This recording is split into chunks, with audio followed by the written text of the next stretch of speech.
नमस्कार दोस्तों, आप सभी का हमारे बीएड फर्स्ट सेमेस्टर की क्लासेस अंकुरम क्लासेस में स्वागत है। शिक्षा के मनोवैज्ञानिक परिप्रेक्ष्य से संबंधित हम क्वेश्चन आंसर की सीरीज इसमें कर रहे हैं। तो ये हमारी जो इस शिक्षा के मनोवैज्ञानिक परिप्रेक्ष्य की सीरीज है, ये अगर आपको अच्छी लगे तो इस चैनल को सब्सक्राइब करें, इस वीडियो को लाइक करें, शेयर करें ताकि ज़्यादा से ज़्यादा लोगों तक ये वीडियो पहुँच सके। तो शुरू करते हैं हम आज की अपनी सीरीज़।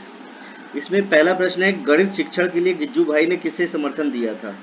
तो गणित शिक्षण के लिए गिज्जू भाई ने मॉन्टेसरी पद्धति को दिया था।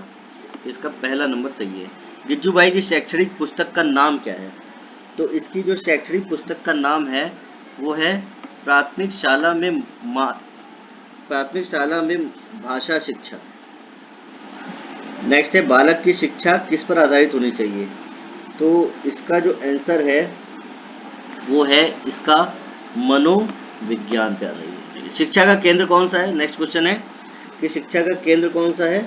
तो इसमें शिक्षा का केंद्र जो है वो बालक होता है। गिज्जू भाई का पूरा नाम क्या था?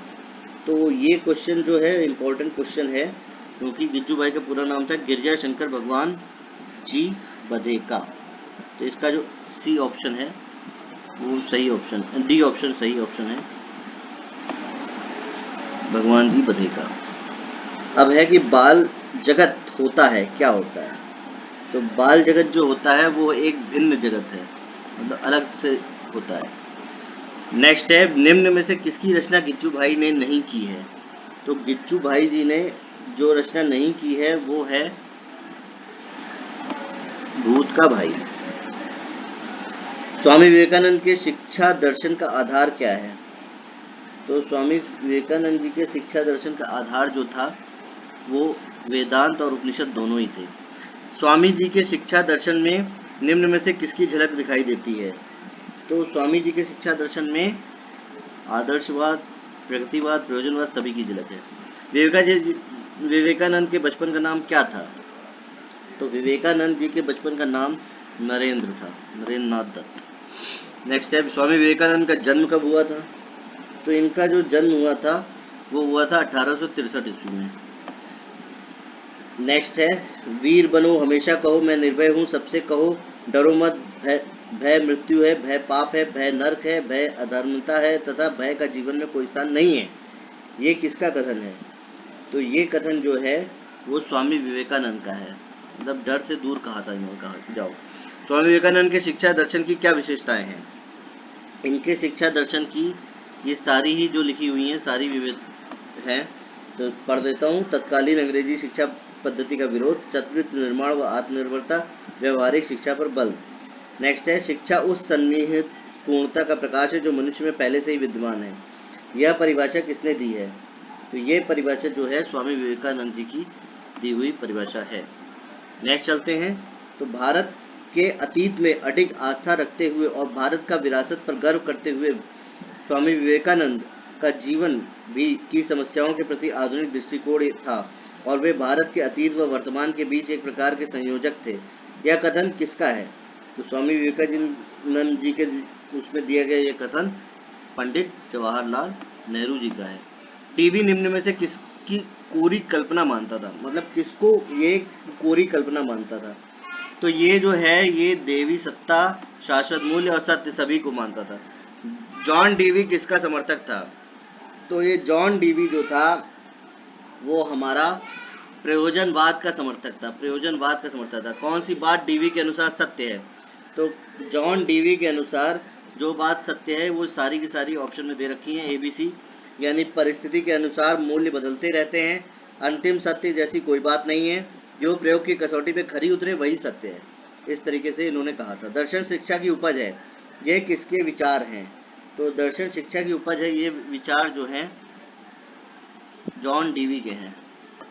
डीवी की शिक्षा योजना में कौन से काल आते हैं? तो जॉन डीवी जी की शिक्षा योजना में ये सभी जो लिखे हुए हैं सभी आते हैं। खेल का काल है और उसमें स्वयं स्फूर्त अवधान का काल है, वैचारिक अवधान का काल है, सभी हैं।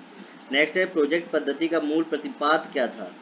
मतलब प्रोजेक्ट पद्धति का मूल प्रतिपाद जो था वो फर्स्ट ऑप्शन है क्लियोपैट्रिक।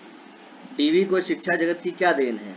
तो डीवी को शिक्षा जगत की, ये सारे ऑप्शन सही हैं कि क्रिया केंद्रित शिक्षा है, विद्यालय को समाज का लघु रूप मानता था, व्यक्ति और समाज दोनों को महत्व देता था। संयुक्त राष्ट्र अमेरिका का सर्वश्रेष्ठ शिक्षा शास्त्री कौन था? तो जॉन डीवी था। संयुक्त राज्य अमेरिका इसका देश था। नेक्स्ट है, निम्न में से फलवादी दार्शनिक कौन है? निम्न में से फलवादी जो दार्शनिक हुआ है वो हमारा इसमें जॉन डीवी हुआ है। इस तरह से हाउ वी थिंक नामक पुस्तक के रचयिता कौन है? हाउ वी थिंक नामक पुस्तक के रचयिता जॉन डीवी हैं। The school and the society किसकी कृति है? तो the school and the society भी जॉन डीवी द्वारा रचित कृति है। अनुभववाद का दूसरा नाम क्या है? तो अनुभववाद का जो दूसरा नाम है वो है प्रयोजनवाद। अनुभव यानी प्रयोजन, किस प्रयोजन से आए हैं? तो किस अनुभव से आए हैं। रूसो का जन्म किस सन में हुआ था? तो रूसो का जन्म जो हुआ था वो हुआ था हमारा 1712 ईस्वी में। रूसो की प्रसिद्ध पुस्तक का नाम बताइए। तो रूसो की जो प्रसिद्ध पुस्तक थी वो थी एमील। एमील का जो था रूसो था। रूसो का पिता कौन था? तो रूसो के जो पिता थे वो थे, इसका डी ऑप्शन सही है, धड़ी साज। निम्न में से कौन सी पुस्तक रूसो ने लिखी है? रूसो ने कौन सी पुस्तक लिखी है? तो जो ऑप्शन में सारी दे रखी है वो सभी लिखी है। Social contract, amyl, progress of arts and science. प्रकृति से रूसो का क्या आशय है? तो प्रकृति से रूसो का बाह्य और आंतरिक प्रकृति होती है, ये इसने कहा था। प्रकृतिवादी था। प्रकृति की ओर लौटो यह किसका नारा था? प्रकृति की ओर लौटो जो नारा दिया था वो हमारे रूसो ने कहा था, क्योंकि ये प्रकृतिवादी था। मनुष्य स्वतंत्र पैदा होता है किंतु वह बाद में सब ओर से बांध दिया जाता है, किसका कथन है? तो ये कथन भी हमारा रूसो का कथन है। रूसो ने किस प्रकार की शिक्षा का समर्थन किया था? तो रूसो ने जो शिक्षा का समर्थन किया था वो निषेधात्मक शिक्षा का समर्थन किया था, निषेधात्मक। नेक्स्ट है, रूसो ने मानव विकास की अवस्थाएं कितनी मानी हैं?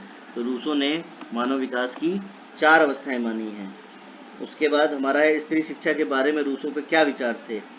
तो स्त्री शिक्षा के बारे में ये विचार थे कि जो स्त्रियां हैं वो संगीत व नृत्य सीखें, इस तरीके के विचार इसने दिए थे। उसके बाद रूसो ने किस प्रकार के अनुशासन का समर्थन किया?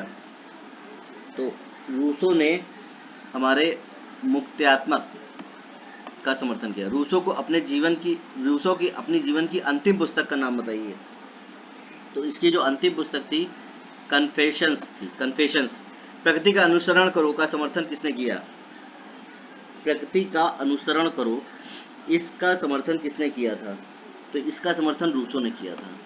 रूसो ने शिक्षा के स्रोत माने थे क्या? रूसो ने शिक्षा के प्रकृति, मानव एवं पदार्थ, ये सारे ही स्रोत माने थे। इस प्रकार हमारा ये वीडियो समाप्त होता है।